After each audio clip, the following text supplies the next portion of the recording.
एक गांव हल्कू एक बहुत गरीब किसान था।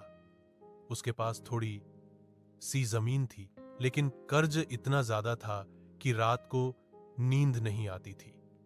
सर्दियों की रातें शुरू हो चुकी थीं।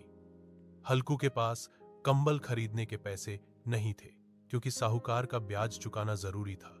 उसकी पत्नी मुन्नी उसे समझाती थी कि कंबल ले लो, लेकिन हल्कू जानता था कि अगर पैसा दिया नहीं तो साहूकार और मुसीबत खड़ी कर देगा। एक ठंडी रात हल्कू खेत की रखवाली करने गया। ठंडी हवा हड्डियां जमा रही थी। उसके साथ उसका प्यारा कुत्ता था, जो उसे थोड़ी गर्मी और हिम्मत देता था। ठंड से कांपते हुए भी हल्कू फसल की चिंता करता रहा। आखिर ठंड और थकान से वह वहीं सो गया।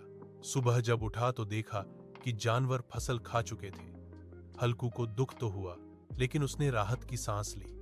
अब उसे खेत की रखवाली की चिंता नहीं रही। उसने समझ लिया कि गरीब की जिंदगी में दुख ही साथी होता है, लेकिन कभी कभी वही दुख इंसान को आजादी भी दे देता है। सीख: गरीबी इंसान को तोड़ती है, पर उसे सच्चाई भी सिखाती है। मेरामू नाम का गरीब किसान रहता था। उसके पास बस एक छोटा सा खेत था। दिन रात मेहनत करता, लेकिन फिर भी पेट भर खाना मुश्किल था। एक साल सूखा पड़ा, फसल बर्बाद हो गई। हार मानने के बजाय रामू ने दूसरे गांव जाकर मजदूरी की, पैसे बचाए और फिर से खेत में मेहनत शुरू की। धीरे धीरे उसकी मेहनत रंग लाई और एक दिन वो आत्मनिर्भर किसान बन गया।